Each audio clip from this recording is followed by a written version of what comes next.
be the Mavericks and the Pacers. Mavericks, Pacers, NBA Finals. The Celtics are so much better than the Indiana Pacers. It's not even funny. This series is over in 5.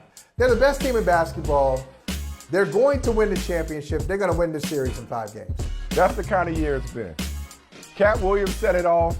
This year has been bananas. Okay. Mavericks, Pacers, NBA Finals, a series befitting of the year of our Lord 2024. That's what we get. I'm going with the Pacers, man. I still don't trust the Celtics. See, Michael Smith, you got to question your own character. He's rooting against the Celtics because he's rooting against me. What was your feeling when you heard your name called? I wasn't expecting that at all. You know, I don't never win shit, so I was just happy that we won. And give credit to Indiana. You know, they played us tough. I know, like, people think that Indiana wasn't a good team or whatever the case may be. I mean, I thought they were as tough as anybody we've played all season. They were physical, they were fast, they put a lot of pressure on us, so shout out to them and respect to them.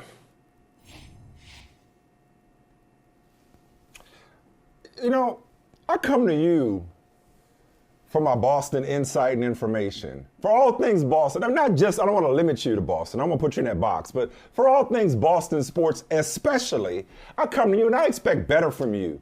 Celtics in 5? Pfft, come on, man. You were way off. Way off. Celtics in 5. Really? Way to sell them short. Way to sell them short. Way to underrate them. Way to underestimate them. Underrated. You should be in the hype video. You should be in, like, you're borderline hater. I can't believe you. Celtics in 5. 5? Oh my goodness. What did I text you after game? Was it game 2? I think I texted you after game 2 and I said Celtics in 3. Celtics in 3. I said Celtics in 3. Celtics in 3. Right. No, but seriously. But let me say something.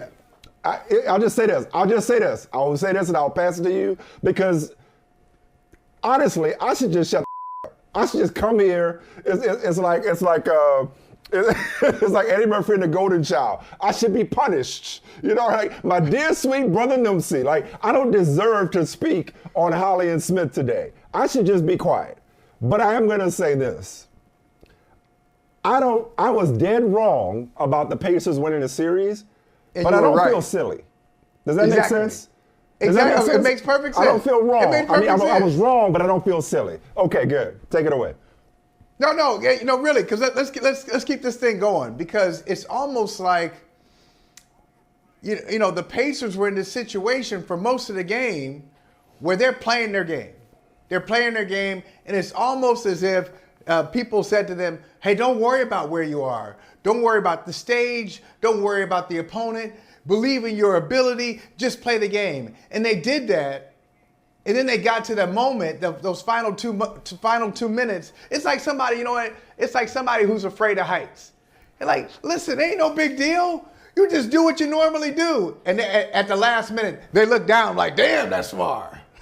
How the hell I get all the way up here? They flipped out every game with Tyrese Halliburton, without Halliburton. Playing well ahead, playing well from behind. It didn't matter the situation. With 2 minutes to go, in the last 2 minutes, they lost their minds. No adult supervision at all. No composure, no charisma, no confidence. All the things they displayed in every single game. Every single game, they made great plays, smart plays, winning plays, until it was time to win. They made winning plays until it was time to win, and they lost this series. They got swept. How'd they get swept?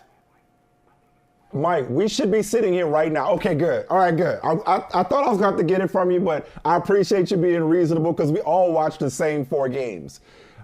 We should be sitting here talking about a 3-1 Pacers series right now. We should be trying to figure out how the Celtics are going to come back from a 3-1 deficit right now, okay? We should be talking about how in the hell the Celtics are down 3-1 to a team minus its best player in Tyrese Halliburton.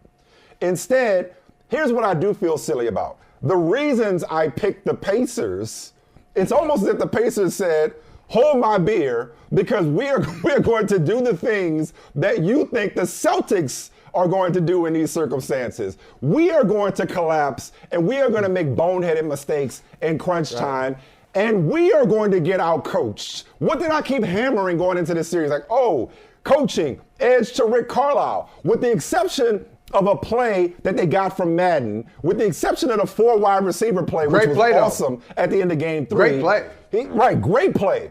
Tremendous play. Like, why haven't we seen that before? Other than that, Rick Carlisle got out-coached by Joe Mazzulla, okay? And they got outplayed and out-executed in key moments. Now, granted, it's not Rick Carlisle's fault Tyrese Halliburton got hurt, and I'm not going to say, I'm not going to use that as an excuse. I'm just pointing out that Rick Carlisle obviously had a shorthanded team. But so did the Celtics, who I thought at some point would miss Kristaps Porzingis. But okay, it's not his fault he didn't have his best player.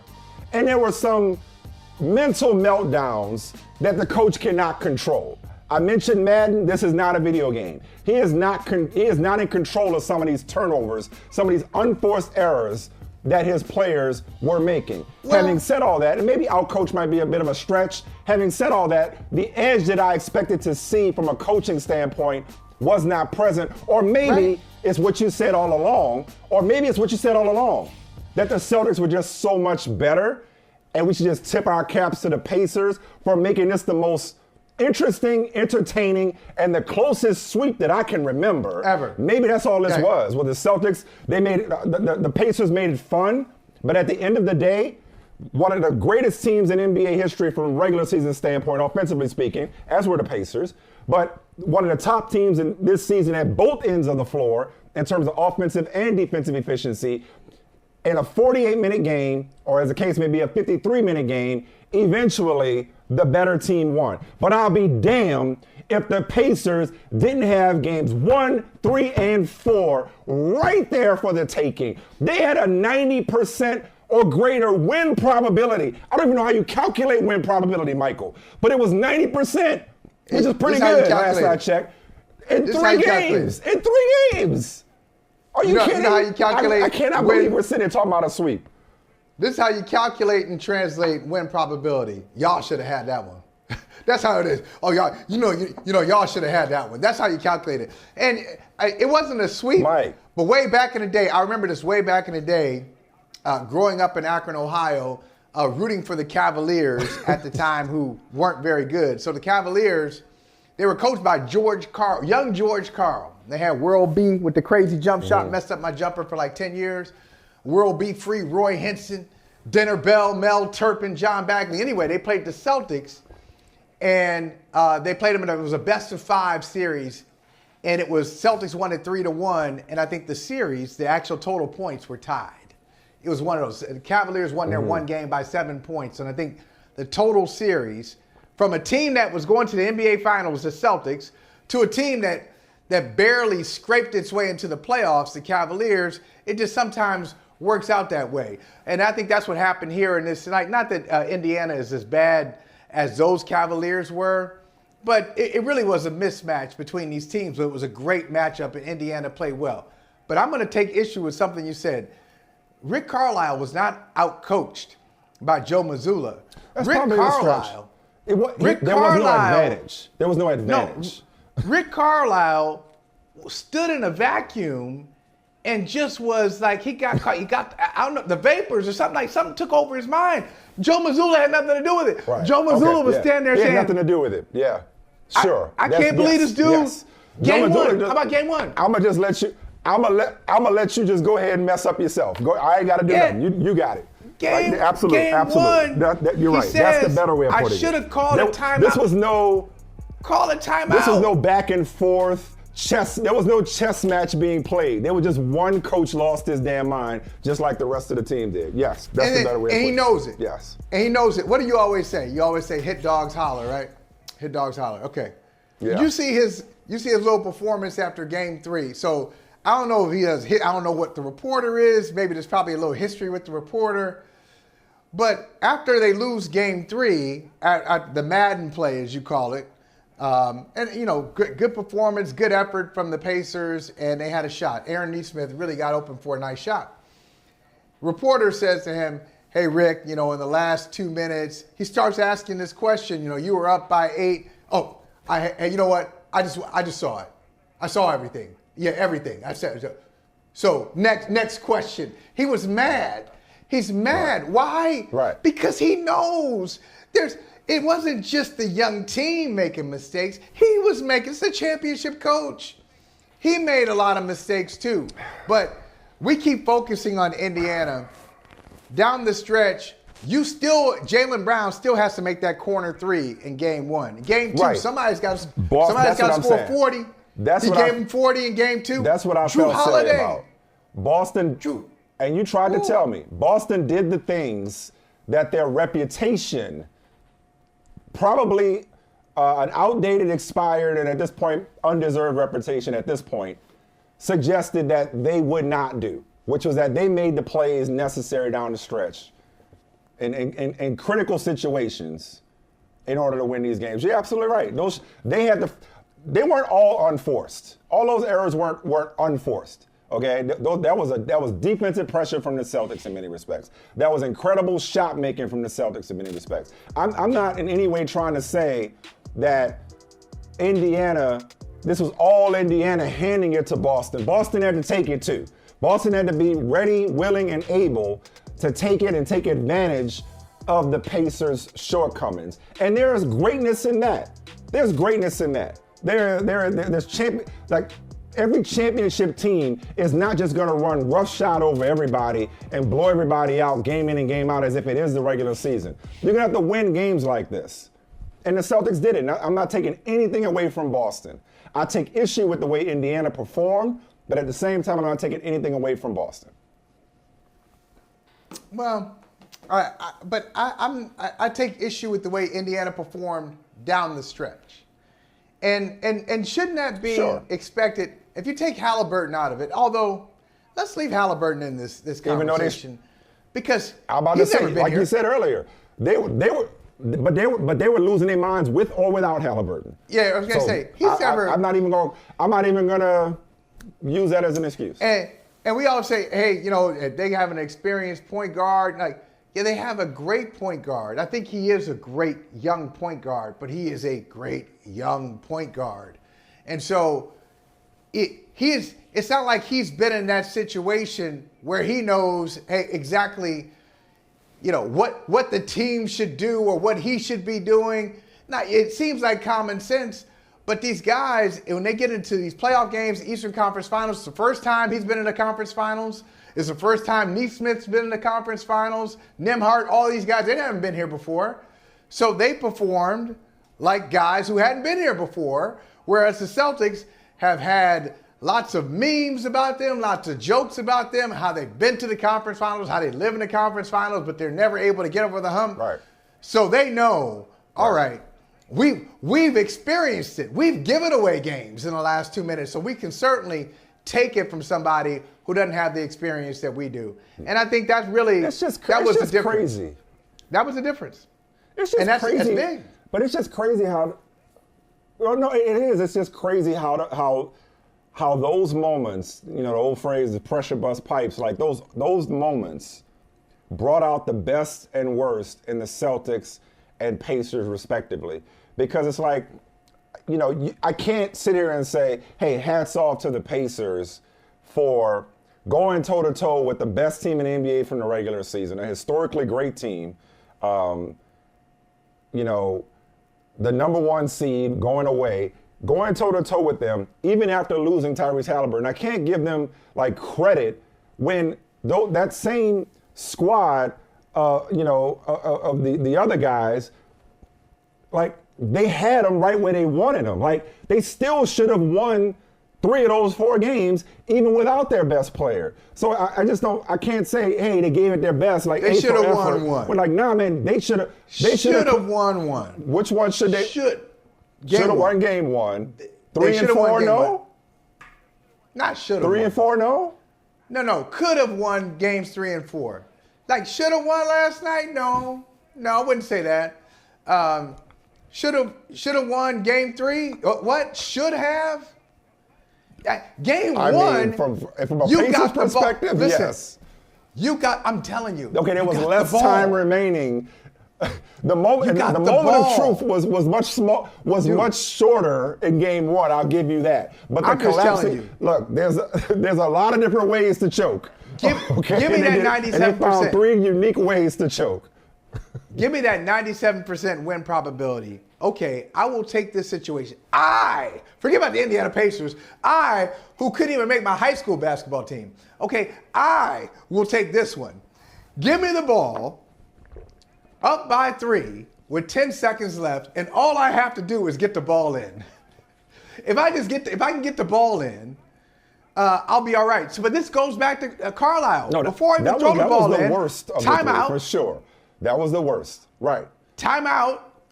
Get the ball at half court.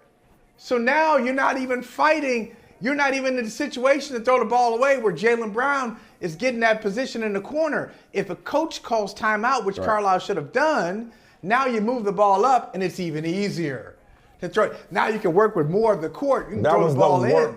If we're ranking them, yes, that was the worst of the 3. Should have had that. Ranking them. The other ones, hey, if you're gonna take it, if somebody takes it from you, they take it from you. No, I mean, I'm still blown away. I'm still blown away. I really, like 3 times, I'm like, these dudes about to give this game away again. I'm like, I'm going to have to eat it through no fault of my own. Like, I'm perfectly fine. Okay. No, it's not. You said I was rooting against the Celtics. I was not rooting against the Celtics. I'm always rooting for me. And I'm not rooting against you. Like, I love you. I'm not rooting against you. I'm rooting for me, and there's a difference. Like this should not go on my ledger. This should not go on my scorecard. I should get a reprieve. I should get a hall pass, an excuse, or something. Because this is not my fault. Like, I was wrong, but was I though? Or did they just? Yes. Yes. I was they wrong, but was I? Yes. Team. Yes, you were. They became a different team. And I mean, I was like, where's the team that had these leads? Where's the team that had showed no fear? And all of a sudden, it's like at the end of the game, you know how like the teams have been like, oh, they don't know any better because they've never been here before, so they don't know any better. Right. It's like at the end of the game, the Pacers was like, well, wait, we ain't never been here before, and we ain't supposed to be here. So let's give it to the team that's supposed to be here. Like I don't know what happened to them down the stretch in these games. They should be up 3-1. Not could, not would. They should be up 3-1. No, they should going not. back to Boston. No, they should not. I'm sorry. Which game? You said 3-1. So which game? Scheme of the multiverse. Which game should they have 3-1. lost? They should have lost game 2. So game 2, the one that Jaylen Brown 40. Just 2. Right. That's it. 2. That's all. The Celtics did what the Celtics do. The other ones, the Pacers, those were there for the taking, and the Pacers had to be complicit in the Celtics comeback. It wasn't just the brilliance of the Celtics. The Pacers absolutely contributed. Again, How about Jrue Holiday? Jrue Holiday. How about Jrue Holiday? Jrue in Holiday. game 3, Jrue going Holiday. right at Siakam. Talk about it. For the old-fashioned 3. Just like going right in there. So he gets that one. He goes right at Siakam, who doesn't see it coming. And Holiday described it too. He was on his heels. He didn't think I'd come in there. Gets him with the lefty layup and one, makes a free throw. Then, here comes Nembhard, and Holiday's watching the entire game, saying, well, this guy is only sticking with his right hand. He's going to drive right, so I'm going to go beat him to his spot. Comes up with the steal and wins the game. See, that's what I'm saying. You know who should be sicker? You know who should be sicker than Indiana right now? Go ahead. Man, I'm saying that's just thinking. What? That's just thinking. That's just like, okay, we still got time. We got time. You should know that as an ex-newspaper man. Hey, deadline is at midnight and it's 11:58. It's 11. I still got time. I ain't late yet. Nah, you can say that. I can't because I would miss it. But anyway, there's always time, even with like a few seconds left. And that's what Jrue Holiday and the Celtics, they took that approach the entire series. The Pacers were the perfect participant in this exorcism of Boston's playoff late game demons, that reputation I referred to earlier. perfect participant. I was about to say, you know who should feel sicker than Indiana right now? You know who should feel sicker than Indiana? And you said this several times. Matter of fact, I'm pretty sure you said it because I remember calling in. Forgot who you were doing the show with that day. Remember, I was in the airport. It was a Tuesday or a Wednesday. I was flying somewhere for Thursday Night Football, and it was so big until I called in from the Detroit airport. She feels sicker than Indiana right now. It's Milwaukee. It's Milwaukee, because I mean, I was certainly guilty of getting caught up in the excitement and the hype and the fantasy basketball aspect of trading for Damian Lillard to pair him with Giannis Antetokounmpo. But tell me why Milwaukee traded Jrue Holiday again? Can you remind me? Can you remind me, why would you trade Jrue Holiday and not only weaken your team, break up your championship core from a couple of years ago, but basically hand the Celtics, by way of Portland obviously, hand the Celtics a championship? Hey, you know what? Can I answer that? Why would you do that? Can I answer that question? Like what? Like the dude, like he'll never win Defensive Player of the Year. He'll never win Defensive Player of the Year in this league because Wemby will probably start to win them at this point. But he should. Like based on what he's doing on this stage defensively, he should go into the 24-25 season as the leading candidate until further notice for Defensive Player of the Year. Because the reigning Defensive Player of the Year, we know, is being put in a blender, oftentimes through no fault of his own. We'll get to that series in a second. But the current Defensive Player of the Year is not acquitting himself very well right now. The runners-up are both at home. And Anthony Davis has already said the NBA don't like him. So Jrue Holiday takes a backseat to nobody when it comes to his defensive impact. But not just defense, offensively. The dude is nice. Yeah. So tell me what Milwaukee was thinking. Break it down for me, because you've been on this for a while about Milwaukee, and I don't know if I was really listening to you, but now I'm hearing you. Because today I could hear Jimmy. I can hear Jimmy today. You can hear, so go ahead. Tell me why Milwaukee traded. You're listening to Jimmy, and you can hear him. Why did they trade this dude? Okay, it's very simple. Scapegoating. They scapegoated Jrue Holiday. Not like everybody was saying, we didn't win because Jrue Holiday, didn't do the job. That's not it. I think they looked at their playoff flameout. Remember last year they lose to Miami in the first round. They lose to Miami, and the final shot of the game wasn't even a shot. The ball was in the hands at the end of the game. It was not in Giannis's hands because Giannis didn't want to get fouled and go to the free throw line where he was struggling again.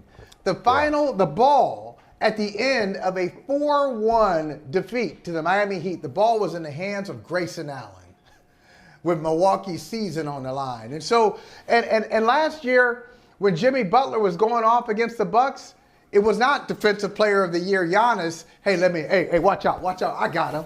I'm going to check him. I'll get with him. They had Jrue Holiday on Jimmy Butler. Tough matchup, and he struggled with it. So I think they really looked at Jrue Holiday and said, hey, we gotta do some other things, as opposed to going to Giannis and saying, hey, man, I know you've done a lot, but we need you to do more. We need you to elevate what we have here. We can build around the periphery, but the core of the team, we need you to elevate the core and the margins.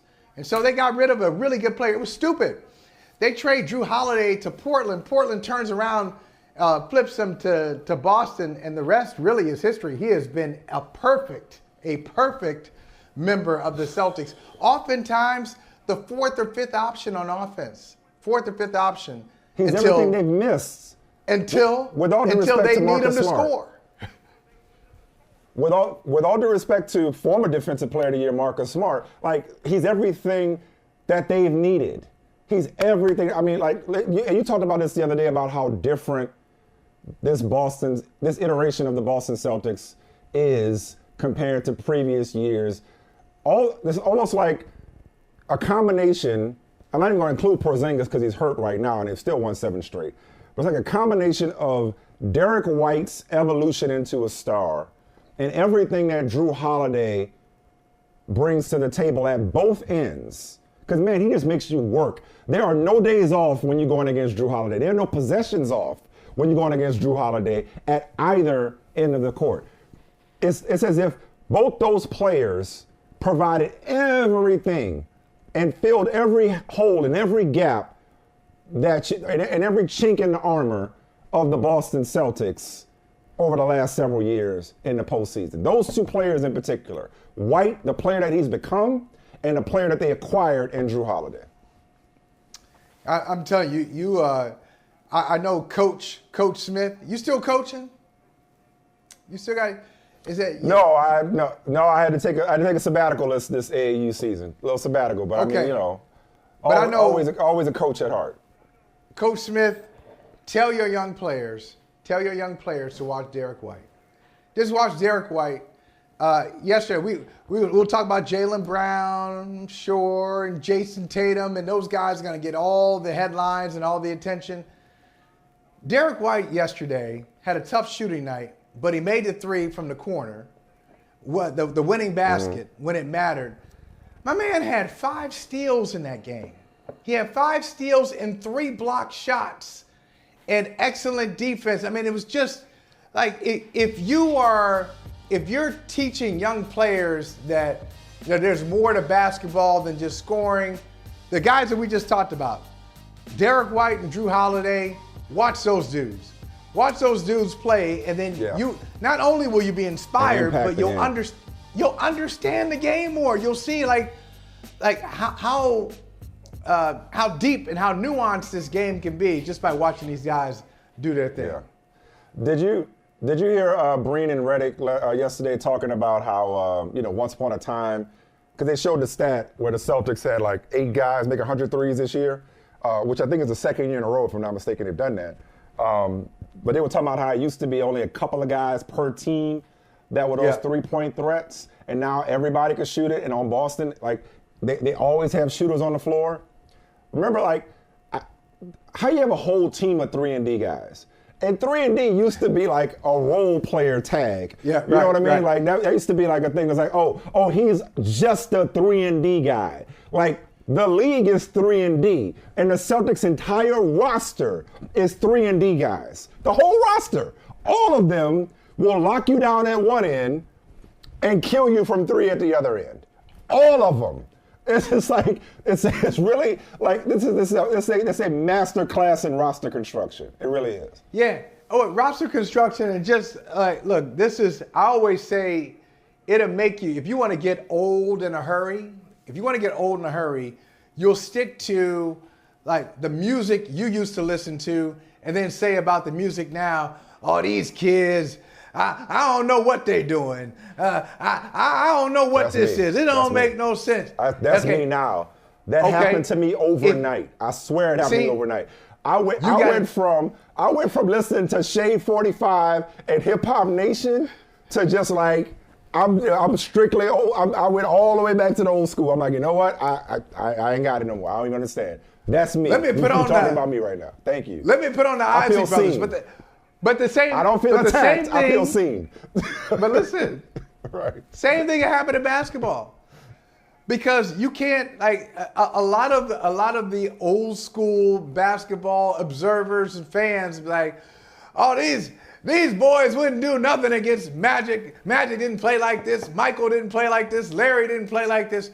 You can't look at it that way. It is. I think the beauty of basketball is acknowledging that era. And it was great, but also seeing what's happening now. Like Al Horford is a perfect example of what used to be and what is. Al Horford has his feet in both eras. He was the third pick in the draft. He was a low post guy, never ventured more than 7 or 8 feet from the basket. Yeah. And getting a bunch of rebounds and just put back guy. And now Al Horford in game 3, making 7 3-pointers. Making 7 threes. Right. A guy who used to be a pure post player in the old NBA is now, as you described it, a 3-and-D guy. He really is. He's an old head 3-and-D guy in the new NBA. I like it. A 3-and-D I'm center. Sorry. I like it. I love watching it. I love it. Yeah. But so I think what we're both saying in so many words, emphasis on many words, is that the Celtics, shocker, breaking news, this just in, are the best team in basketball, as they have been all season, and are legitimately a very good team, great team. And the reason I say that is like, well, why are you saying that? Like, duh, like, okay. And this happens for every champion somewhere along the way. Whether it's the bracket breaks your way or the other team suffers misfortune when it comes to injury. Because like the old saying is, and especially, apropos when it comes to the Boston Celtics, Lucky the Leprechaun, is like, it's better to be lucky than good. The answer is, well, why not both? Yeah.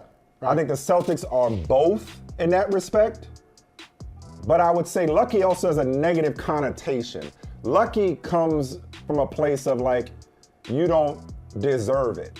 You know what I mean? Like, I think the better description for the Celtics' path to this point in the playoffs is fortunate, because fortunate is factual. Lucky is subjective. Lucky is disrespectful. Lucky acts like when we're talking about like, oh, the Celtics ain't nothing to do with it. They just rolled out of bed and ended up in the NBA Finals again. Fortunate is rooted in fact, and they are fortunate that they didn't have to go through Jimmy Butler. They are fortunate that the Cavaliers were compromised in a lot of different ways, specifically as it relates to Donovan Mitchell. And certainly, they're fortunate that the Pacers, from the bench to the court, lost their mind, and they lost their best player.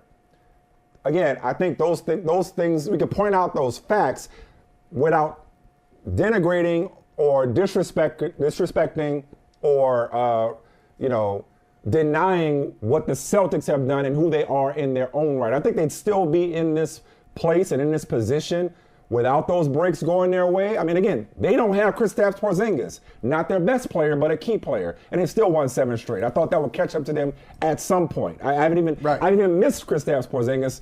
Clearly, the Celtics haven't. They'd still be at this point. They probably would not be 12-2 going into the NBA Finals, but I think they'd have still made the Finals coming out of the East, regardless of who they played and regardless of the state of those other opponents. Yeah, and I think they do, by the way, with Porzingis. They do miss him. I mean, here's a guy who gives them 20 points, 7 rebounds, rim protection, just allows them to play in a different way. I mean, let's look at it this way. The drop-off at times, if you put Al Horford in the starting lineup, now you got the drop-off from Porzingis. They were going from Porzingis to Luke Cornett. That's a big fall from Porzingis to Cornett. When I say they haven't missed him, let me be clear. When I say they haven't missed him, I mean it hasn't cost them any games. And cost them any games. Been as good as they would be with him? So far, it hasn't cost them. They've won every game without him. Maybe the storyline's affected, because if you got Porzingis, who knows, instead of sweeping Indiana in a close series, maybe you beat Indiana by 10 points. Maybe they blow them out.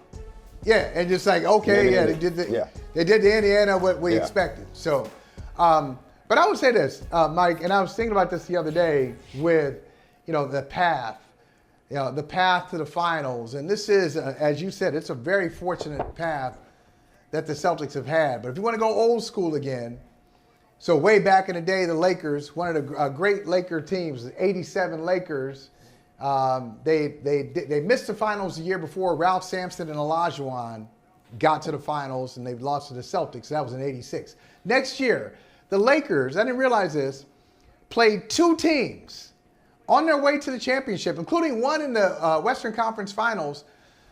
They were under 500.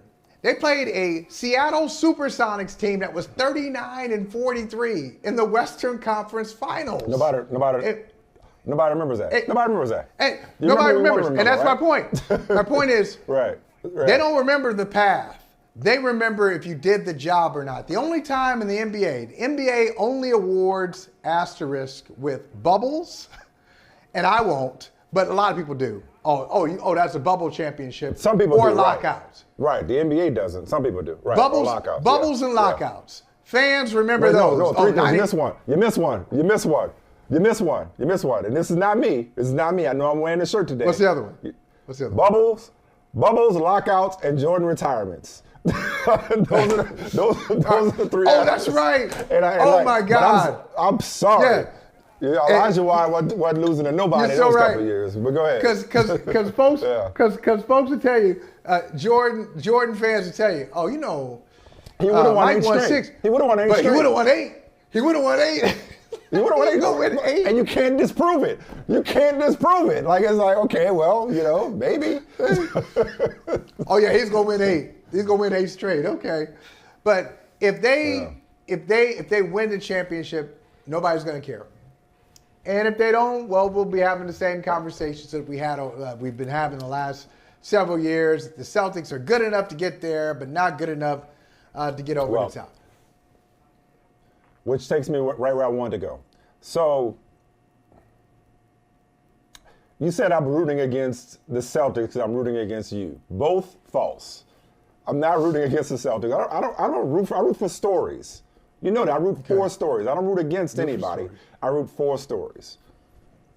And I am rooting for the Celtics, even though they are presumably going to be going up against my guy, Luka Doncic, and the guy whose back I've always had through thick and thin, Kyrie Irving. Oh, sure. I hope y'all get the sarcasm there. Yeah. Yeah, okay. I hope, okay, good. But my guy, Luka Doncic, and the Dallas Mavericks, I'm rooting for Boston because, Michael, as much as you know I do keep score and enjoy keeping score, and we have our fun, where I really enjoy keeping score is when it comes to me and not just being right. Like, I believe that we should always have measures of both accountability and humility in this business. And I told you the other day, I love being wrong. I enjoy being wrong. Because usually if I'm wrong, you know what it makes for?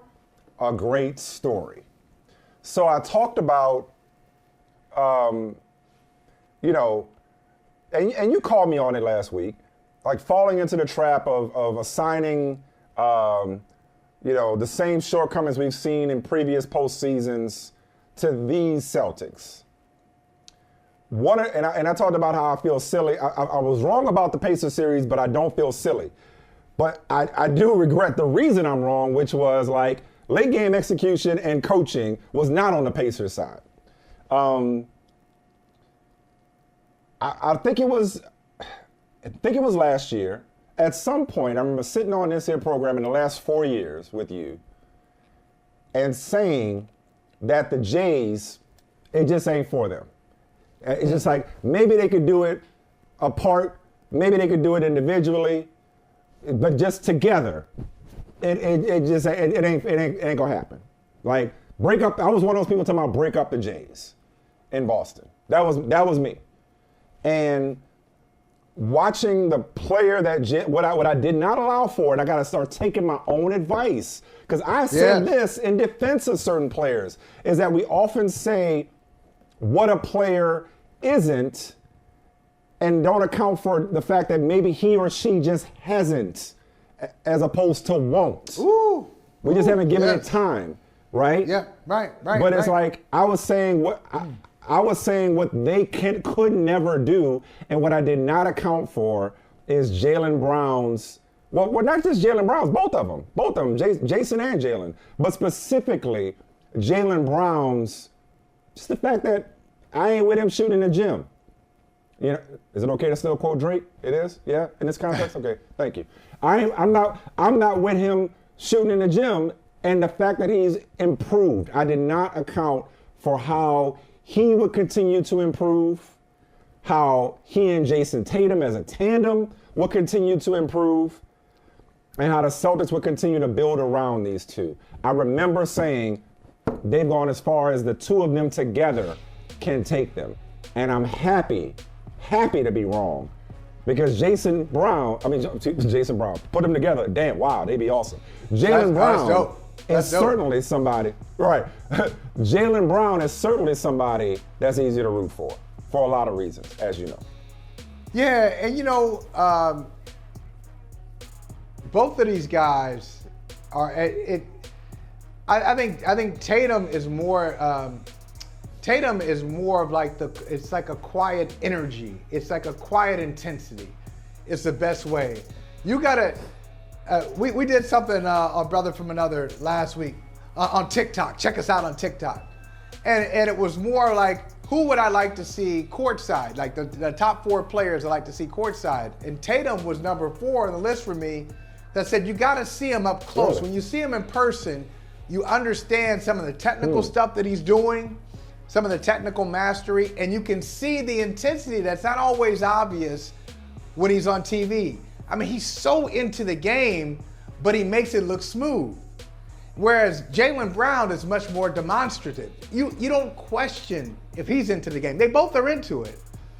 But Jaylen is more in your face. He is more, you feel it more.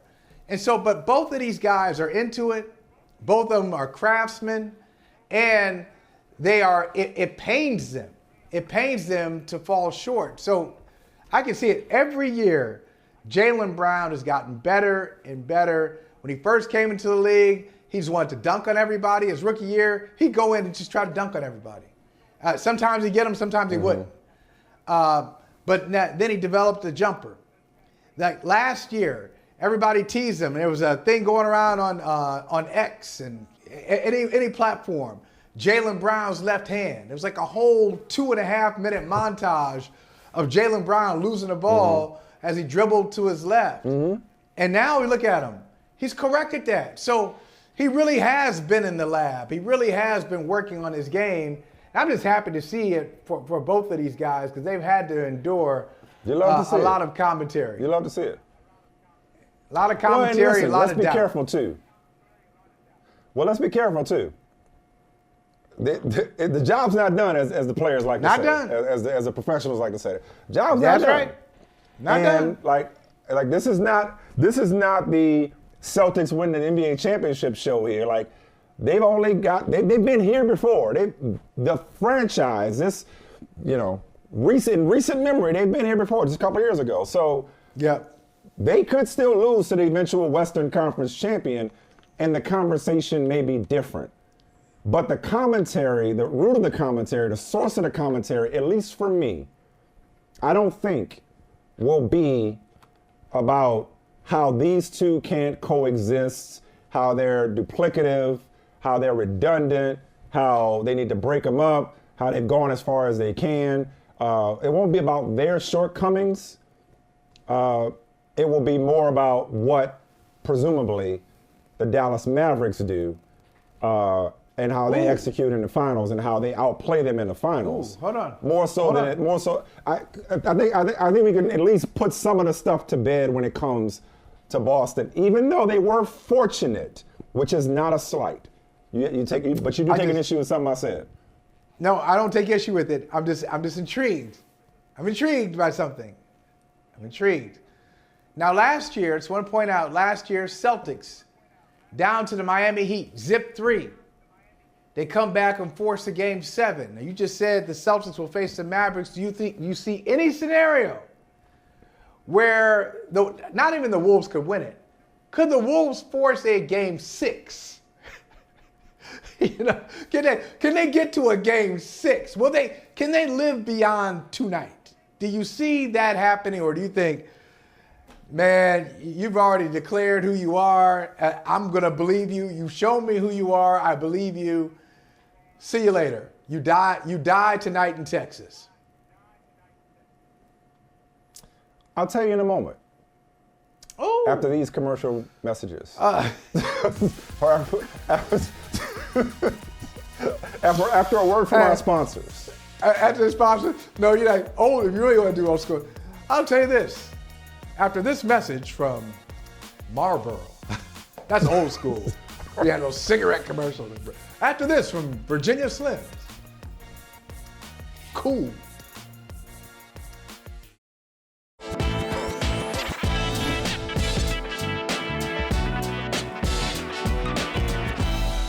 And what is it about you that doesn't see a sky is falling when the sky appears to be falling? I never think the sky is falling. I don't know. I'm always positive, always happy. been through the worst, so the sky's never falling for me. We've been knocking the shots down all the whole playoffs. Denver series, the Phoenix series, we was making all the shots. So it's harder to do what you do when we knocking them down. But when we're not knocking them down, it's easier to crowd the paint. I was getting to the rim today, and it was just like 4 people in there. So they make it tough, man. They did a great job. Shout out to them. You asked me if I thought there was any way that the Timberwolves could get it to 6, as in send it back to Minnesota for 5 and put Dallas in position to try to avoid going back to Minnesota for 7. And you realize, I don't have a lot of things I can hang my hat on in my career, but one of them is I'm the 04 Red Sox guy. Don't forget that. I'm the 04 Red Sox guy. Give him the numerology real quick. Give him the numerology. Do that numerology thing real quick. Give it to him. I mean, it was me and Kevin Millar. I'm saying, but give people the breakdown. I've heard you do this before. Like, okay, you win. Okay, you're down 3-0. You win a game. Now 3-1. Okay.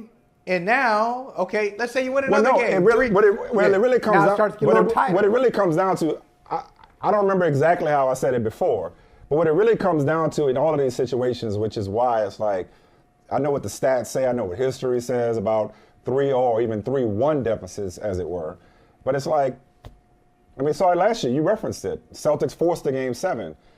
Like, you don't have to come back from 3-0. You don't have to win 4. You got to win 3. Because once you win 3, we all square. And it's obvious, but it's like, I think it's a pet peeve of mine. It's the same as like when they have draft pick trades. Like, oh, they gave up 3 first-round picks. No, they gave up 2. They got 1 back. So they gave up 2. Like, it's like, so like you only have to win 3. And in the case of the team with home court advantage, like the Timberwolves have, they just have to win the next one. And that's cliche, but it's true. They win the next one, and we're recording this at 11 o'clock Eastern on Tuesday morning. I don't know how many people will get a chance to see this or listen to this before this game is, tips off tonight, but for the record, if they were to win tonight, right, enough time to put it in a highlight reel or whatever. If they were to win tonight and get it to 5, okay, now you're asking the Mavericks to close out a really good Timberwolves team on its home court.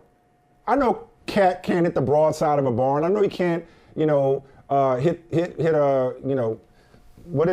ocean with a rock right now, whatever the phrase is. I know he can't make anything from 3 right now, okay?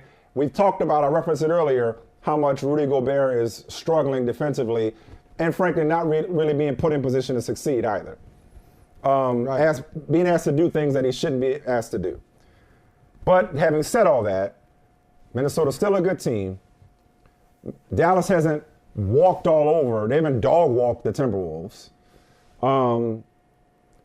If Minnesota wins 5 and Dallas is not up to the task, if Minnesota wins 4 without Derek Lively, which is big. That's a big one. Really big. Big loss. And now you fast forward to 5. At home, crazy crowd. Dallas can't do what is very, very difficult, which is close out a team on its home floor. Now you get back to 6, shit. You get to 6, you got problems. Because you get to 6, that's essentially Game 7. The pressure, I guarantee you, every single pundit discussing the series, will say in unison, without fail, that the pressure's on the Mavericks in Game 6. All the pressure's on Dallas in Game 6, is what they will say. Because you don't want to go back to Minnesota in a winner-take-all Game 7. Not that the home team can't lose Game 7. Because remember, we talked about it. You were supposed to be, like, Game 7 was supposed to be automatic. We've seen these playoffs. That don't mean shit. But, like, listen, if it's Game 7, then, yeah, we talk, like, Anthony Edwards already talked about, hey, let's make history. Nasty Nas is talking about, like, hey, ain't like they're so much better than us. Well, I hear all of that. I gotta say, I love that giddy optimism. I'm giving you how it could play out, Michael. I'm telling you how the Minnesota Timberwolves can make history. Having said all of that, I'm not gonna say get the broom out. As much like the other series, very entertaining sweep. This is more like crumbs on the counter, sweeping it with your hand into your other hand type sweeping, using your hand. Or like using the back of a notepad as a dustpan sweeping. Yeah. Not even with a, you know what I mean? That type of sweeping, like, you know, like a struggle sweep. This will be a struggle sweep for Dallas.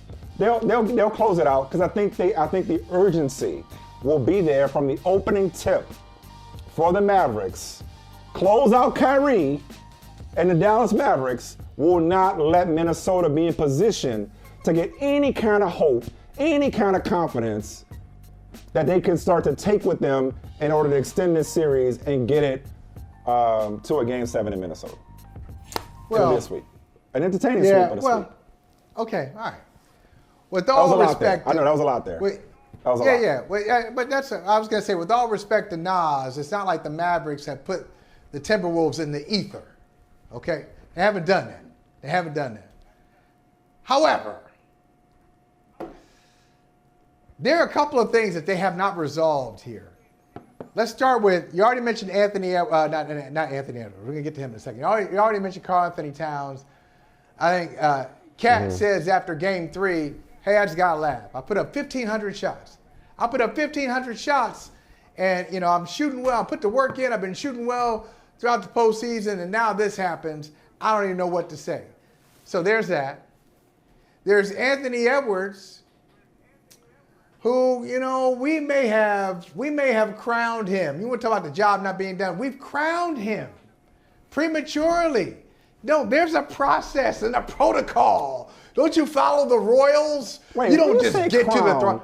You don't just get to the throne. This is 2 shows in a row. You don't get to the throne. This is 2 shows in a row. Well, it feels like you kind of gone out of your way to knock him down a peg or two. Like, yes. Nobody crowned Anthony Edwards. And I ain't hate. Yes, we did. What do you mean by crown? What do you mean by crown? I'm going to tell you about the crown. What did we anoint him? Let me tell you about the crown. What did we crown him? Let me tell you this. Last time we were all together, it was you, me, and the brother from down the hall, Vinny Goodwill. Right. I said. Our man from the 5th floor, yeah. Yeah. I said, Vinny, this may be the only time in Kyrie Irving's career, this might be the last time, where he's a better player than Anthony Edwards. I don't know about that. Listen, damn it. Kyrie Irving is a better player right now than Anthony. That's what I mean by crowning. Nobody says he's the best player in the league, but we've elevated him to. He ain't ready. They ain't ready for that. He ain't on Kyrie's level yet. Kyrie Irving has been the better player in this series, yes. Because Kyrie's better right now is my point. He's better now at this stage of his career than Anthony Edwards. Anthony Edwards' upside, yes, I'm taking, if we're talking about stocks, I'm putting all my stocks on, I'm investing in Anthony Edwards, 22 versus 30, 31, whatever Kyrie is, I lost track. He's ageless. Sure. Right. All right, if you're building a team, you're building a dynasty team. All right, I got you. That's right. If I can only have the next 3 years, if I got the next 5 years, next 7 years, the answer is Anthony Edwards over Kyrie. But right now, Kyrie Irving has the ability to draw on experience more. He has more in his bag. He's got a better perspective now on the game than Anthony Edwards. And so that's what I mean. Right. Not in a vacuum. We're not in a vacuum. Yeah, because of the energy and dynamism of Anthony Edwards, we kind of probably skipped a stage for him. But here's beyond that. Let's say we didn't. Let's say we got the proper. By the way, real quick, before let's stay on Anthony Edwards if you don't mind for a second. The dunk from Game 3. I remember I was sitting on the sofa next to my oldest daughter Savannah, and my younger daughter Maya, and they were both looking down at screens. I'm looking at the TV screen, and I remember when Ant took the first step. I said, when he took the first step, I said, "Oh Lord." Because I knew it was coming. As soon as I was like, oh, Lord, this ain't going to be good. And my God, I know everybody's talking about the Jordan comparisons. Again, hyperbole, settle down, relax. I'm with you. It's Dominique for me. It's Dominique. Oh, neat. With the ferocity. It's human highlight film. The suddenness and the ferocity. I see a lot of... I know the Jordan stems from the personality, the mannerisms, the movement, the ability to affect the game at both ends, all of that stuff. But like, I see so much human highlight film in him.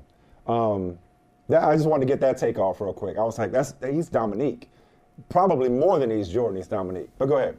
So having said that for the series. By the way, I just keep saying it until I can't say it anymore. Neek got robbed. That dunk contest at Chicago Stadium against Jordan, he should have won. Anyway. Yeah. You agree. I know you agree. Look it up on YouTube. Y'all will agree too. But here's a problem. The bigger problem for Minnesota is not perspective. It's just how are they going to deal with Luka and Kyrie? I just don't think this really well-principled, well-taught, well-schooled defensive team that they are, I just don't think they don't have answers. They don't have answers for Luka and Kyrie. That's the problem. This duo, it's not like, well, if Anthony Edwards is doing his job and he needs Cat to step up, okay, let's say Cat steps up. Let's say Anthony Edwards scores 35 and Cat scores 35 tonight. The problem is those dudes. Like, it's too much. They've got too much for Minnesota. And so I think Minnesota will win this game tonight. I think they'll win. I think they'll force a Game 5. And I think that's where it ends. I think it's going to be Mavericks in 5. And I thought the Timberwolves would win this series. But I think it's going to be Mavericks in 5. But the reason they can't force a Game 6 or a Game 7 is because they just don't have, it's a personnel issue. They may have been built to beat the... Sure. It's a matchup. They may have been built to beat the Nuggets. Right. They were not built to beat the Mavericks. And so I think the Mavericks right now are just too much for Minnesota. They got nothing for them. So can we go one by one before we talk about Kyrie and Luka as a duo? Let's go one at a time. Let's start with Kyrie. Since you were talking about Anthony Edwards, let's talk about his counterpart, Kyrie, who, wait for it. And I may have to leave here. Took that personally. I may have to leave here. Can I tell you, I may have to leave the room if you actually verbalize what one of your feed items says. I may have to leave and just not be associated with that craziness that you have in your feed about Kyrie and Luka. Okay, I'll get to it. Okay, sure. We'll get to it. I'm proud of some of my feed items today, by the way. I'm proud of some of them. Not that one. Okay, so let's don't say that one. Let's go. Okay, let's go with Kyrie first. Okay. Kyrie, and I talked about it last week when they got to this point. Talked about how happy I was for Kyrie, his imperfect journey, bringing him to this point. I'm gonna go John Keats and White Men Can't Jump. And a thing of beauty is a joy forever, and the joy that I feel watching Kyrie Irving. Like Kyrie Irving, so we've long had the conversation, and I don't even know how much of a conversation it is at this point, about Kyrie Irving being the most skilled player ever. It's not, I don't think skilled, quite honestly, does it justice. Kyrie Irving is anointed. He is touched by God when it comes to the ability to put the ball in the basket. Kyrie Irving may be the best offensive player I've ever seen. I'll say it. He may be the best offensive player I've ever seen. Come on. Like, you know what? Yeah.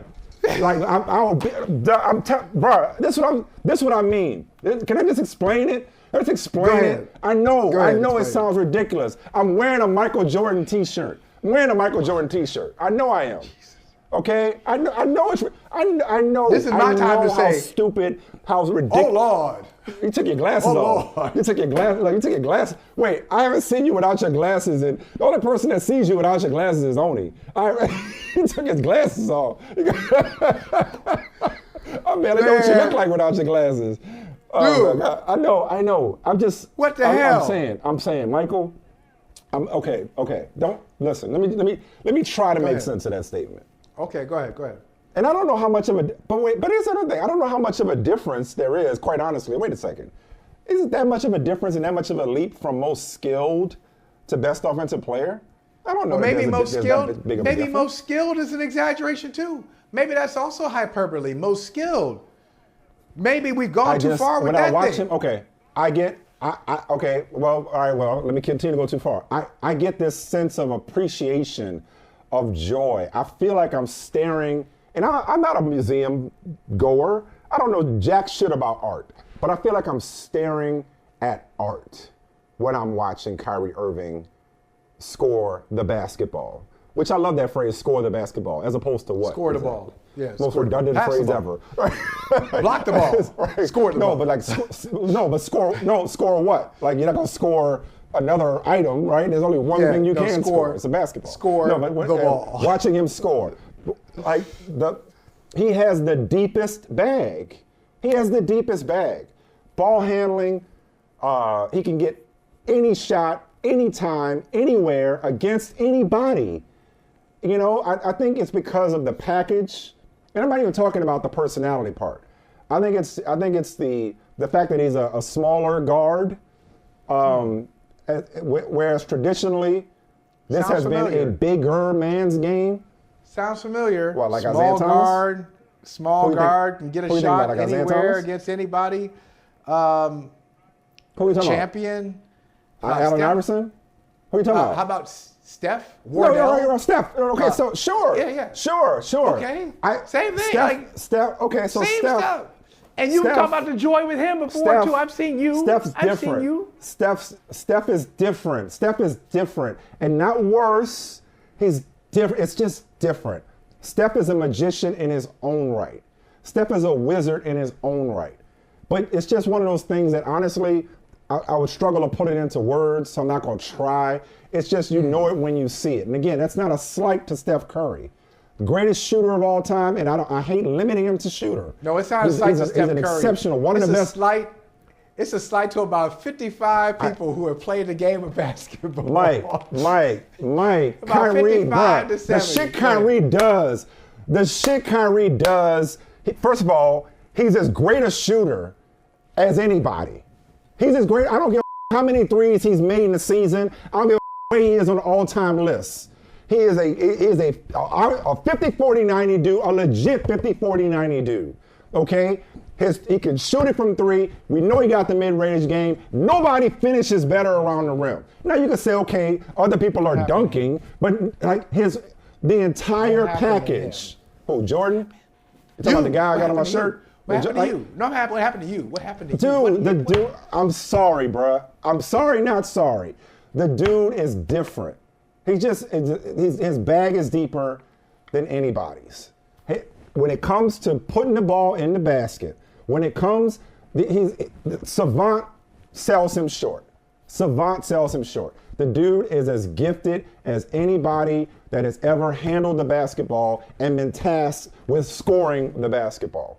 He's just, sorry. I'm watching just some of his layup package, the creativity, the ball handling, the improvisation, the shot making, the degree of difficulty, all of that shit. He's got all of that shit. He's got everything on offense that anybody his size has ever had. Okay? Is he flying over people? Is he dunking over people? No, he ain't that kind of guy.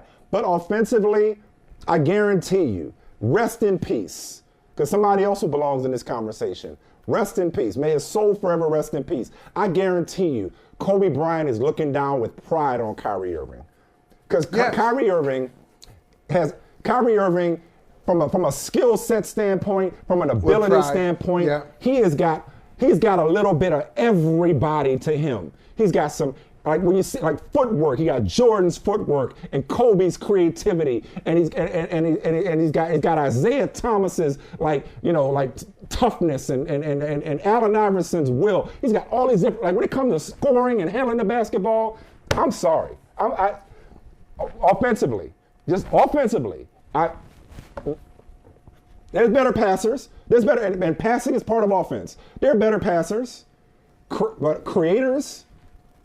Yeah, it. I'm caught up in the moment. I'm a prisoner in the moment. Lock me up, press charges, throw the book at me. That's fine. I get this feeling when I watch Kyrie Irving. I'm like, God damn, this dude was put on this earth. Not earth, earth. He was put on this earth to handle and score basketball. And this ain't about nobody else. This ain't about Steph Curry. This ain't about LeBron. This ain't about Michael Jordan. This ain't about Kobe Bryant. Because you're saying he's the best. You say he's the best he's ever seen. If he's the best, you can't just say. You know it when you see it. You know it when you see it. If you say it's the best, then you are now inviting everybody into the conversation. Now, I'm afraid to ask now. It ain't got to be an insult. It ain't got to be an insult. After that, I'll tell you what, man. Like that beats the Odyssey in terms of like epic poems. That was a poem, okay? That's a poem to Kyrie Irving. I'm afraid to ask. If you said that about Kyrie, I'm afraid to ask what you're going to say about Luka. What I'm going to say about Luka?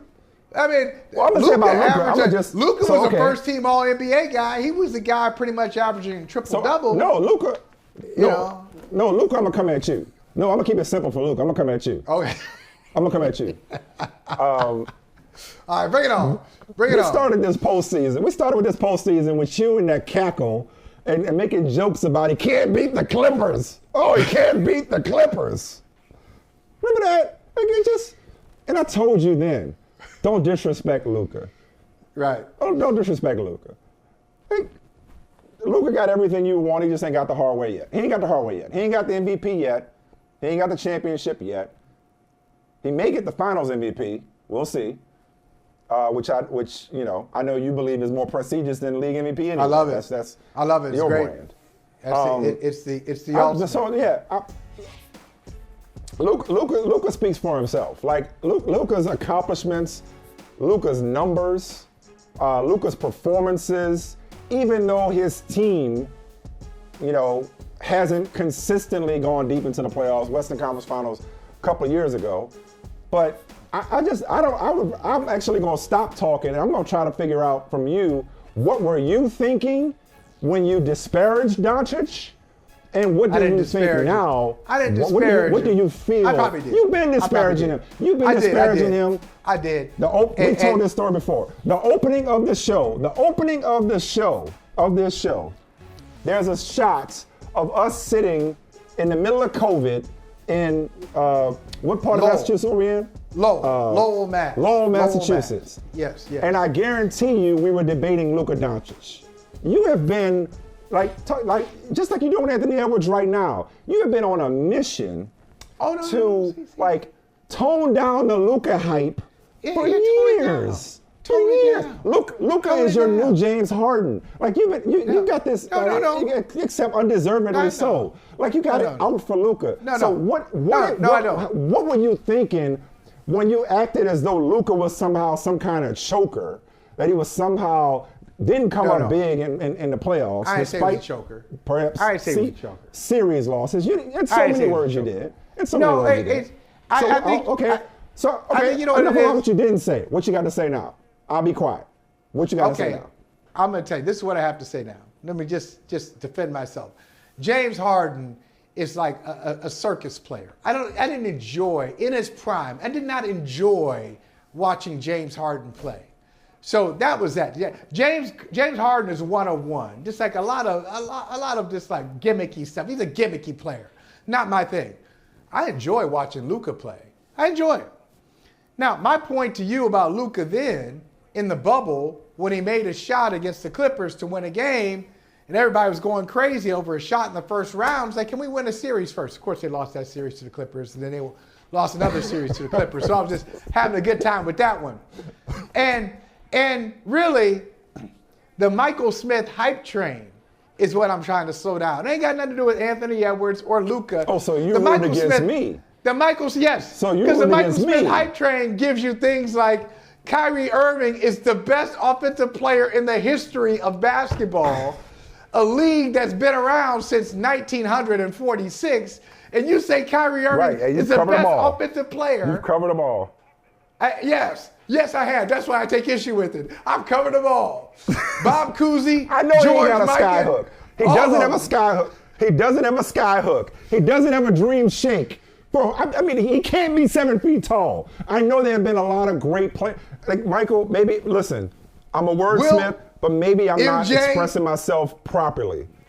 Maybe I'm not. Okay, he's not Will Chamberlain. He's not. It's a different. He's playing a different game. He plays a different game than Michael Jordan or Kobe Bryant.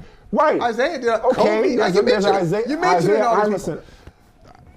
Okay. He's not as big as these guys. So I'm not comparing him to Shaq. When I talk about an offensively dominant force. He's bigger than Iverson. No, he's bigger than Iverson. No, I'm saying he's not bigger. as big as Jordan or Kobe. Okay. As big as Jordan or Kobe or Magic or LeBron or you mentioned Mikan or Kareem or Shaq or Wilt or Dream or Kevin Durant. Like I'm not comparing him to those people.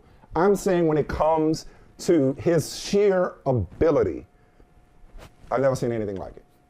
And maybe I ain't watching it. Maybe I don't know ball. Maybe I don't know ball. That's fine. You can say I don't know ball. You can say I ain't watching no ball. That's fine. That's fine. Because you know, when you I say that, I know what I know.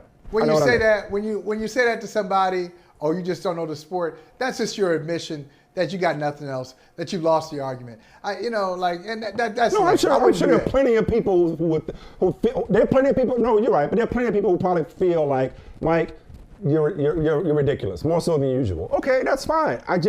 It's just this feeling I get. So, okay, now I'm going to really piss you off. Now I'm going to really piss you off. Okay, go ahead. You say this, and now I'm going to really piss you off. No, go ahead. You got something to say. Go ahead. Okay. Yeah. And this is where I walk off, I think. Luka. Oh, yeah. You were defending yourself with Luka. Yeah. You were defending Luka. But this is what I'm going to say this, though, with Luka.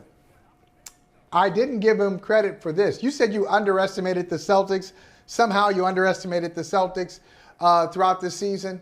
You know what I underestimated? No, not the season, in this series. And I overestimated Indiana in this I underestimated the toughness of Luka Doncic.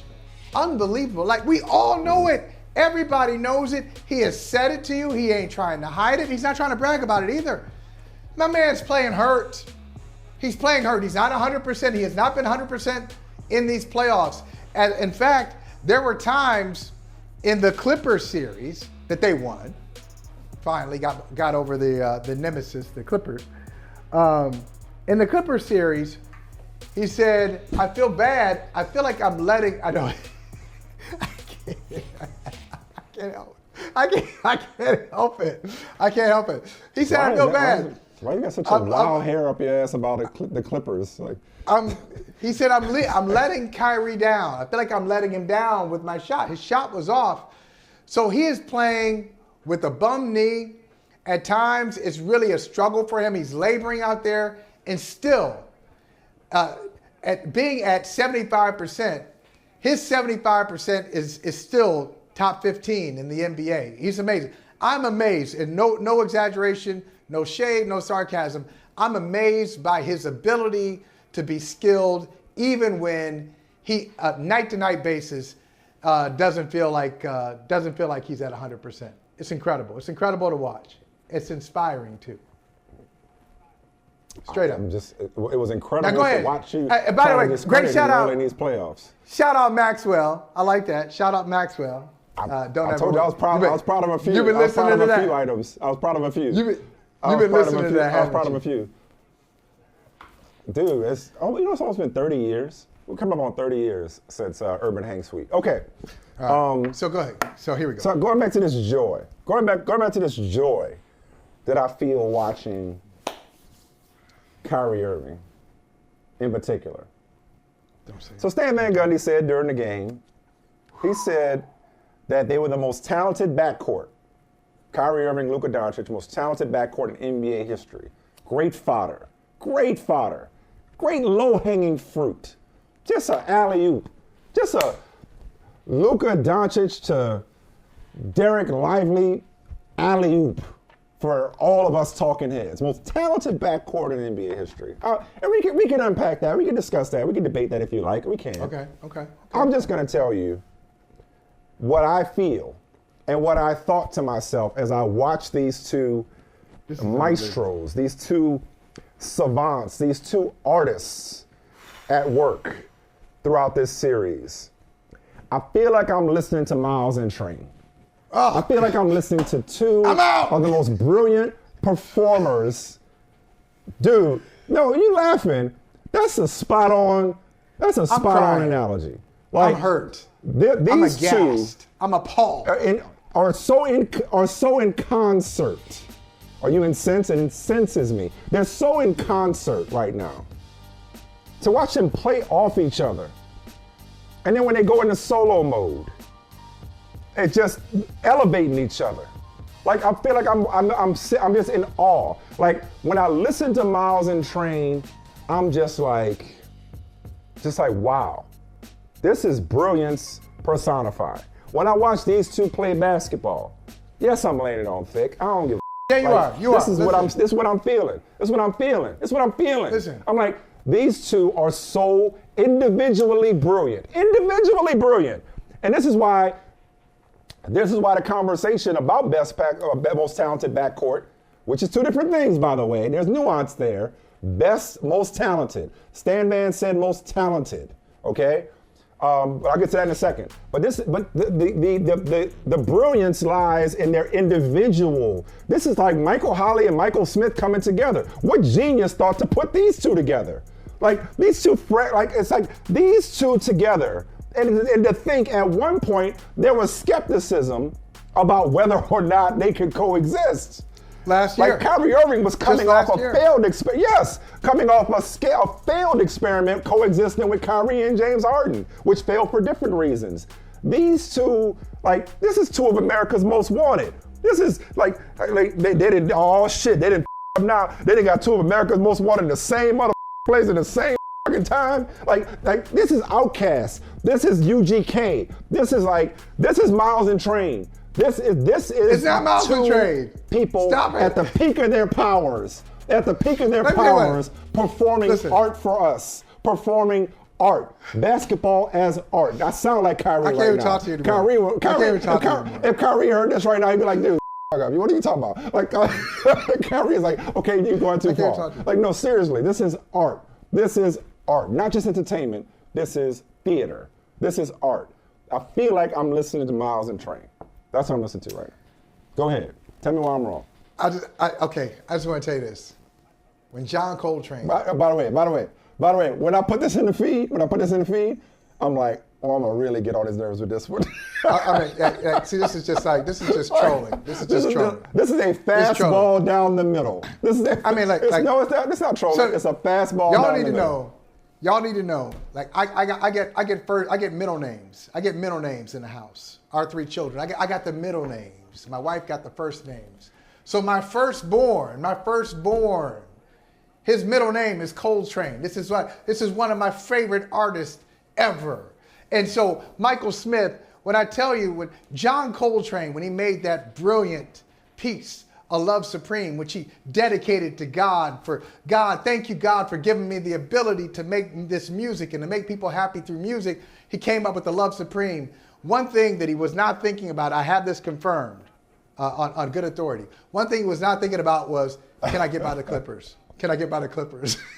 Wait a minute, that's not fair. Why would you ruin? See, you can't even get out of your own way. You can't even get out of your own way. I thought you. John Coltrane won championships. Come on, Miles Davis won championships. So that's your issue. No,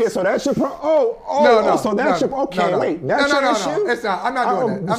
So your issue is not accomplished enough. I'm not ring counting.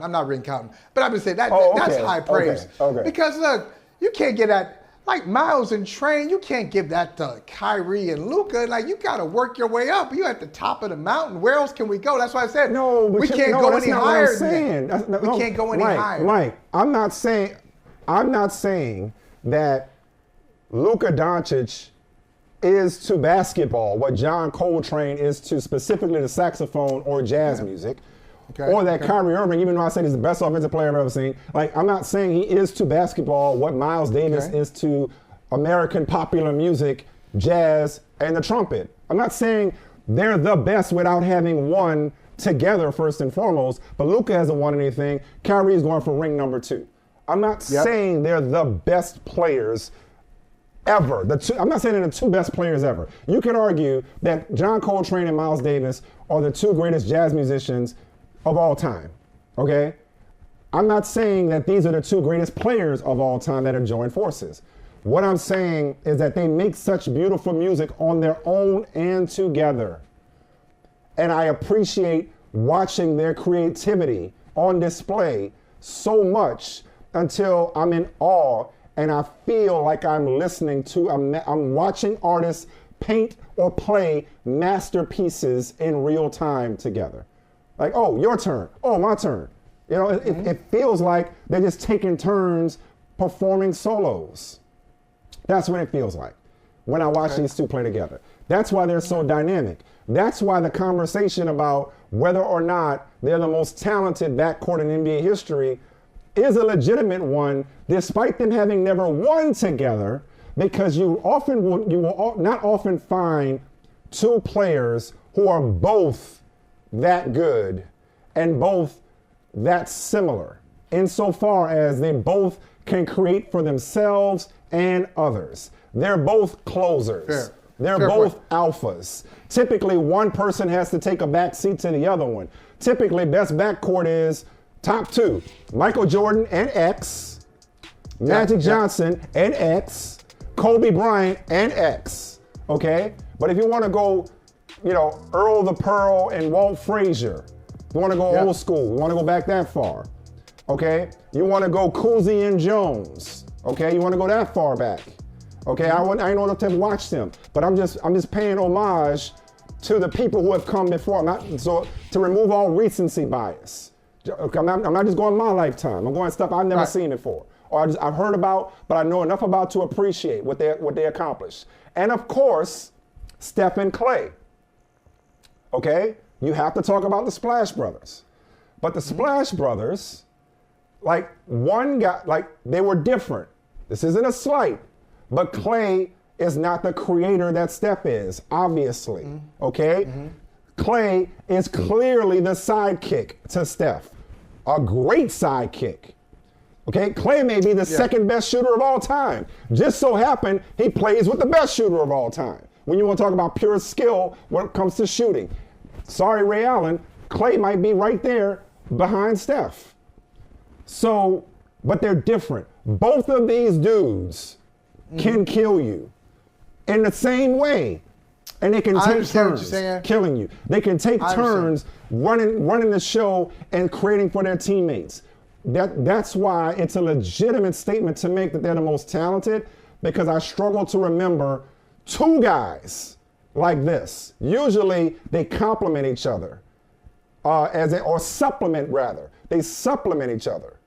Like one guy does something that the other one doesn't do as well. Clay was obviously the better defender, superior defender to Steph Curry, right? Like, Joe Dumars was, as great as Joe Dumars was, more the defensive guy than the maestro that Isaiah Thomas was. Not that Joe couldn't put it on you, but different. Both of these dudes are brilliant solo performers who just so happen to work well together, especially in closing moments. Are they the greatest backcourt ever? No. They gotta win. They gotta win something first. But most talented. I got a better one. They're one of one. They're one of one. You explained it. You explained it well. So, you explained it well. So I would say, these great artists doing their thing, coming together. You can't even say it with a straight face. No, it's not Miles and Trey. Kenny G and Najee. How about that? They're Kitty G.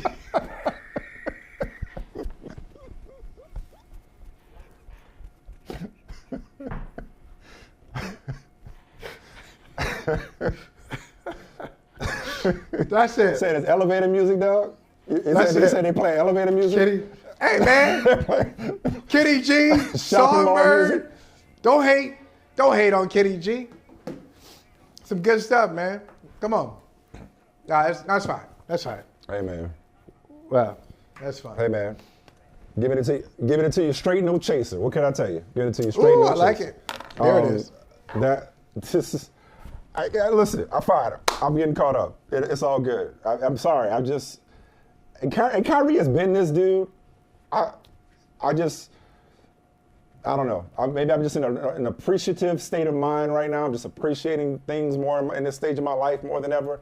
And I'm just like enjoying watching both of them, but specifically Kyrie. Specifically him, because he has been carrying. I mean, he's responded to this challenge too. Now, I think he's still got an ego. Yeah. And I think he heard when Anthony Edwards is like, "That's my matchup." Oh, he definitely did. Let's see. Yeah, he definitely did. Let's see how I do. Let's see how I do versus Kyrie. Okay. All right. For the record. Since you done called me out. Who's your best backcourt? Who's your best backcourt? And you ain't got to distinguish between best and talented. You ain't got to split hairs. Who's your best backcourt in NBA history? While we're on the subject. In NBA history. Yeah, that's a tough one. Let me think about that one. While we're on the subject, yeah. Yeah, let me think about that. A lot of good ones. That's tough.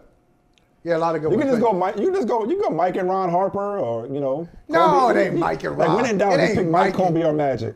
No. Hey, Mike and me. No. Kobe and you. Stop. It is not Magic and Ron Harper. Did I mention? Wait. In all seriousness, did I mention Magic and Michael Cooper? I don't know if I mentioned Magic and Coop. I might have omitted them in terms of like just shout out. But you should have mentioned. How about Magic? No, Magic and Byron Scott is more like it. Briefly, it was Magic and Norm Nixon. It was like, even before we got to Byron. Stephen Clay, you already mentioned. Mention the Pistons. The Pistons, you got two Hall of Famers there. And by the way, if I'm not mistaken, I think Joe Dumars, I think he has a Finals MVP. I think he has a Finals MVP on his ledger. So Joe, so two Hall of Fame guys, Dumars and Thomas. That's tough. But yeah, Kyrie and Luka is in the conversation. It's not definitively the best, but it's in the conversation. Especially with skills. But I think that's where you do have to split hairs. You do have to split hairs though, because you can't say they're the best because they haven't won together. Luka hasn't won anything in terms of a championship. They haven't won together. So that's where I think the distinction between best and the word choice is important. Words matter. Best versus most talented. I think you can have a conversation about their talent and their skill level as a duo, but you can't have the conversation about best because you got people that's got literally handfuls of rings together. And I think that last year... Ginobili and Parker? Good one, very good one. Very good one, but I wouldn't say no. Can't overlook them, yeah? Nah. They won a lot. No. They won a lot. Yeah, they won a lot, but no. But I was going to say... A lot. I think the last year Kyrie was on the Cavs. That last year. They didn't win the championship that last year. But he was the leading scorer. I think he was either the leading scorer or very close to it. LeBron was their leading assist guy. Does that count? Were you going to put is Kyrie LeBron, or because LeBron is all over the place, he doesn't really have a position. Do you want to say LeBron and Kyrie is a backcourt? That's or no? tough. Not quite. That's tough. No, Not really. I mean, because it's funny you say that because traditionally speaking, would you classify Luka as a guard? No, traditionally speaking, like if you wouldn't say he's a guard. In terms of his makeup, in terms of his build, like he's probably more point forward because even with Jordan, he's like Bird, yeah, bulky, great. Yeah, that's exactly he's more of a Larry Bird or LeBron positionless, right? Yeah. He's a Luka. or even with Jordan. Like, so technically, when it was like, playing, what's the song that he used to play at Chicago Stadium? Like, dun, dun, dun, dun, dun, dun, dun. What was the name of that song again? Right. With the Alan Parsons Project during the whole intro? Okay. So technically, at guard, Ron Harper, B.J. Armstrong, but Scottie Pippen. It's probably more of a Jordan and Pippen. Damn right if you're playing NBA Jam, it's Jordan and Pippen. Yeah. Now you kind of get into duos more at that point. Like when you start to, there's some liberties and some license that we're taking here. Top duos. It's now you're easier talking about to keep duos when you start to go over competitive. position. When you start to stay positionless, because now you're talking about It's more of an Now you're argument. talking about Wade and LeBron. You're talking about a lot of other people. You're talking about a lot of other tandems at play when you start to take out the position aspect. But even backcourt, I think there's a liberty I just point out, and we're playing a little loose with the position rules. We're talking about backcourt, quote unquote. Let me just point out, a friend of mine who's prone to hyperbole. Now, you may want to borrow this. This is from a few years ago. Friend of mine said, "You gotta use my words against me." He may have said, you remember what you want to remember. Remember what you want to remember. Friend of mine said, James Harden and Kyrie, we ain't seen nothing like it before. I just want to point out, a friend of mine watching Brooklyn, I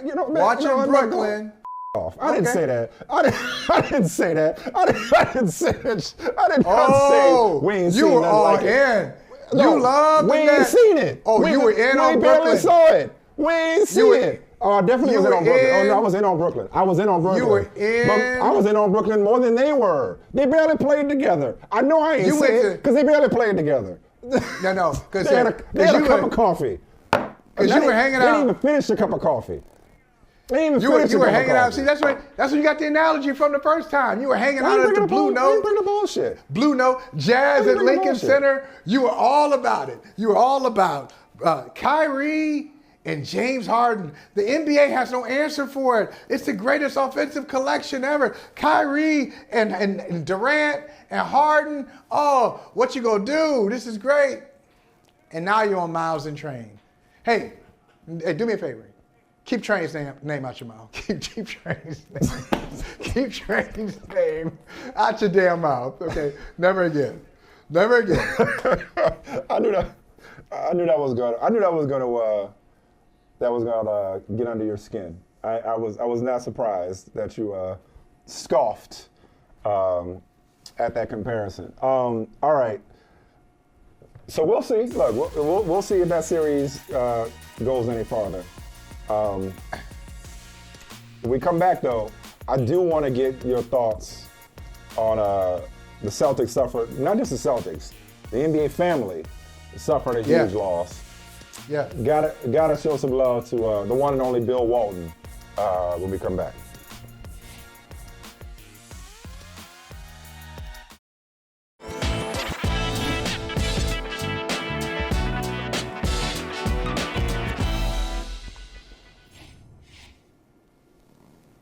My all-time favorite movie, this, is Pulp Fiction. Still stands the test of time since 1994. And one of my favorite lines is toward the end from The Wolf, when he says, "Just because you are a character doesn't mean you have character." Bill Walton had both. Bill Walton, by all accounts, was a man of great character, and he certainly was a character. Most people, or younger people, I should say, not most people, younger people know him more for his broadcasting idiosyncrasies, if you will, his broadcasting quirks. But now, his heyday, his height at UCLA and then for the Trailblazers preceded me, or at least I was too little to have appreciated it. I was barely old enough to appreciate his contributions to the '86 Celtics beyond the clips of him waving the towel. I know he meant more to the team than that. I'm just saying I was 7 years old at the time. So the player Bill Walton is something of a legend for me. What he did succeeding Kareem Abdul-Jabbar, then Lou Alcindor at UCLA under John Wooden. His performance in, I think it was it the national title game when he went 21 or 22? Is that the national title game? Is that right, Mike? I don't. No? Yes? Maybe. No? You remember? Maybe. Don't know. Okay. Don't know what happened. Once had one of the greatest shooting performances of all time. I'll look that up. I should look that up already.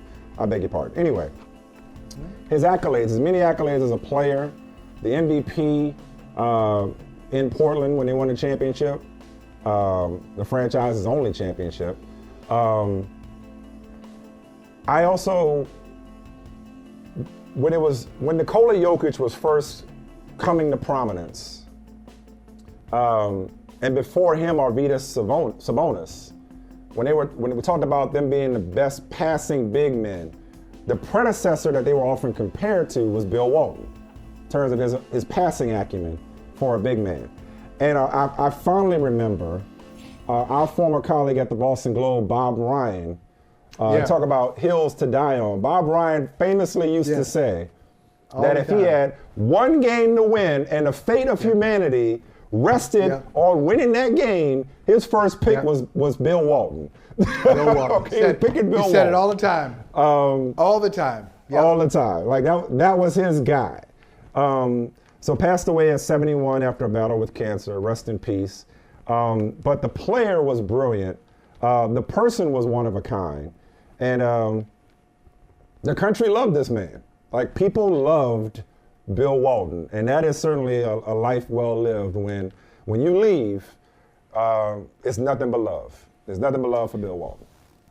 Yeah, and he was a fun guy, and he overcame so much too. And I think that's when I mentioned the word, inspiring earlier.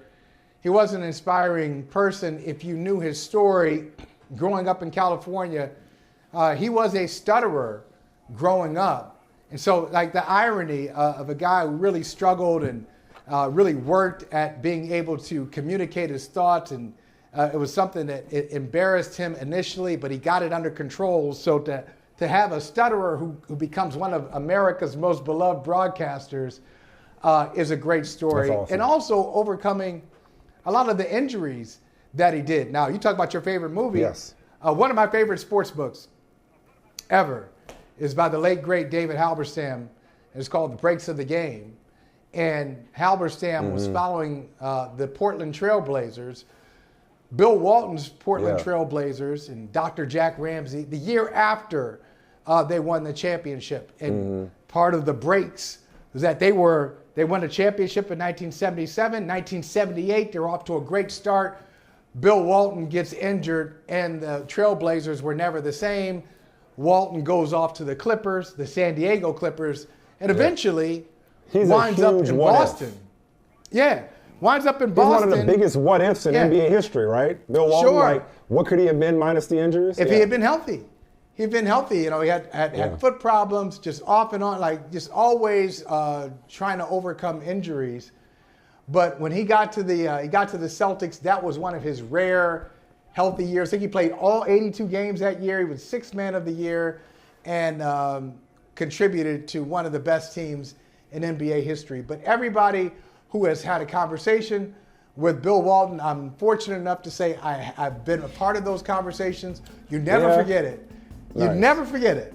I mean, he just has his phraseology, his perspective. He was, at times, he gave you more than what you expected, and at times he gave you exactly what you expected. I mean, he was a guy who loved the Grateful Dead and loved to just kind of be with nature and counterculture and all of that. So there really won't be, there's not another broadcaster like Bill Walton. I can't think anybody who reminds me of Walton. They don't teach you this in broadcasting school.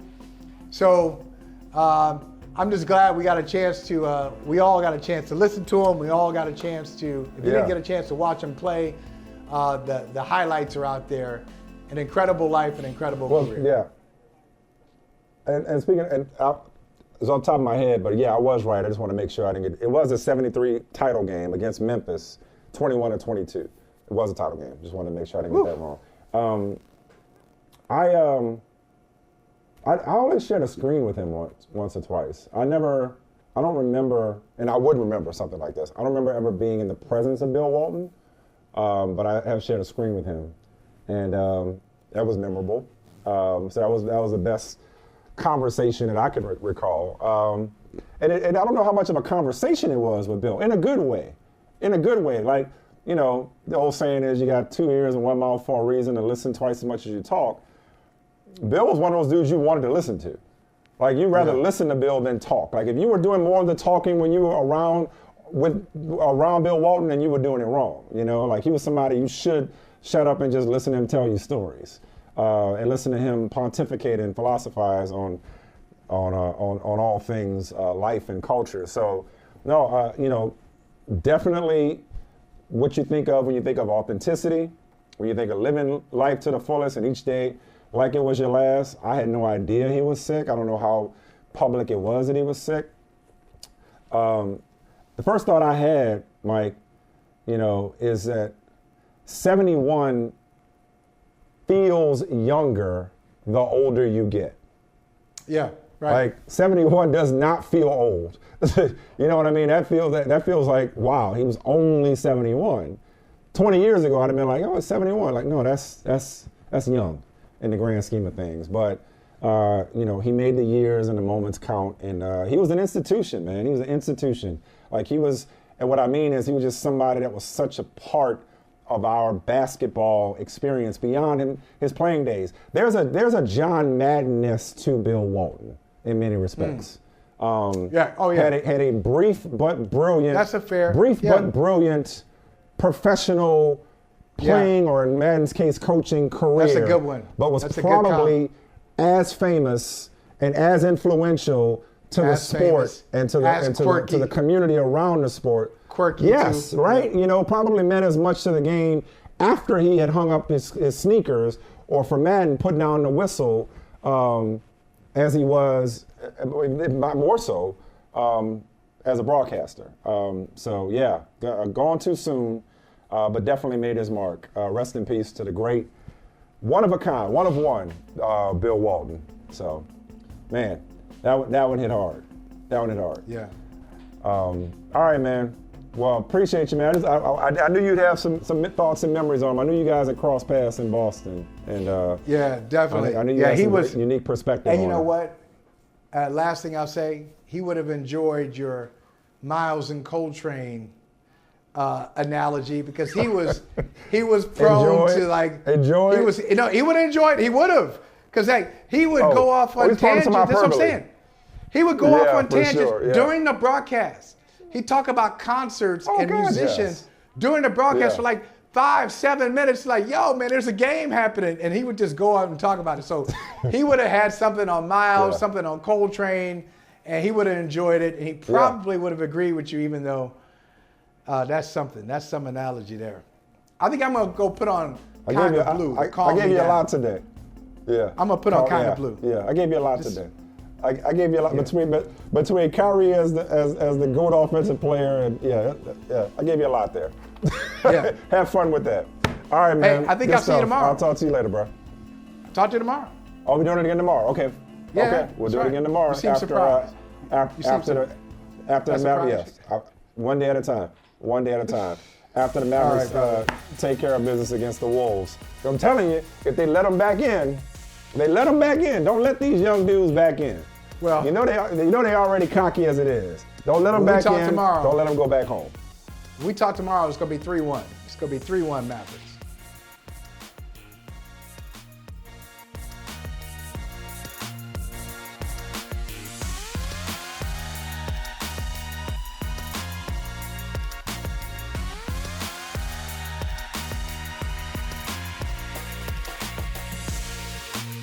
Hey, thank you for watching Brother from Another. If you haven't hit that subscribe button, go ahead and do that now. Don't forget, you can catch us 3 to 4 weekdays on PeacockTV.com and on Sirius XM Channel 85.